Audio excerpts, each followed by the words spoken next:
Today, we're going to break down the biggest Ponzi scheme in history, the $65 billion lie Bernie Madoff told the world. We're going to look at how one man built this enormous house of cards, why nobody stopped him, and, this is the scary part, how his exact playbook is being supercharged by AI right now. So let's just start with a number, because it's almost impossible to wrap your head around. $64.8 billion. That was the fake value of all the accounts Madoff was managing when everything finally collapsed. And you know, this wasn't just numbers on a screen. It was people's entire life savings. It was charity endowments. It was decades of trust that just vanished. And the end, well, it came on December 10th, 2008. Investors were panicking, they wanted their money out, but Madoff didn't confess to the authorities. Now, he confessed to his own sons. Right there in his apartment, he just came out and said it. It's all one big lie.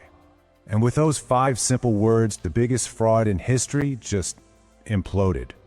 So you have to ask, right?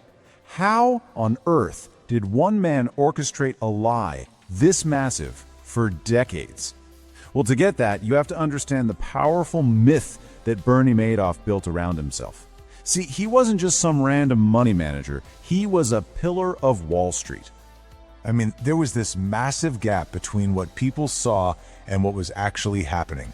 On one side, you've got the legend, a former chairman of the NASDAQ, a tech innovator in trading, a trusted wealth manager, a big-time philanthropist. But the reality? He was a Ponzi schemer, a master fraudster, and ultimately a convicted felon. That public image, that was his secret weapon. Okay, so let's get into the nuts and bolts here. Madoff sold his clients on this really sophisticated, almost magical investment strategy. But what was going on behind the curtain was, well, it was shockingly simple.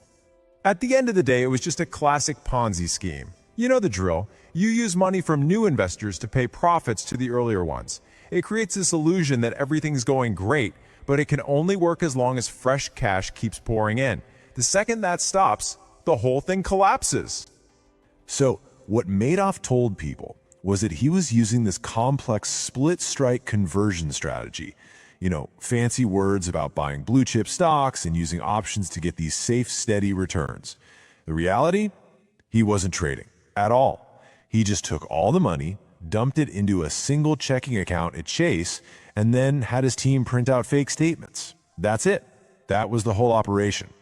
And selling this lie, wow, it was all about psychology. First, he created this aura of exclusivity. He made it seem hard to get in, so when you did, you felt special. Then, he used something called affinity fraud, targeting tight-knit groups like the Jewish communities in New York and Palm Beach, where everyone trusts each other. But here's the kicker. He didn't promise insane returns. He promised consistency. A steady 10–12% a year, no drama. He wasn't just selling greed, he was selling safety. And this is the part of the story that's just infuriating. Madoff wasn't some ghost. There were so many warnings, so many red flags for years and years that just got completely ignored. I mean, just look at this timeline. The warnings go all the way back to 1992, when an SEC investigation got so close, but somehow missed him. Then in 2000, this analyst, Harry Markopolos, basically started a one-man crusade, handing the SEC proof of fraud on a silver platter, over and over. Barron's even wrote a skeptical article about him. But even a direct SEC investigation in 2005 found nothing. The system just failed, repeatedly. And get this, this was the actual title of the memo Markopolos sent the SEC in 2005.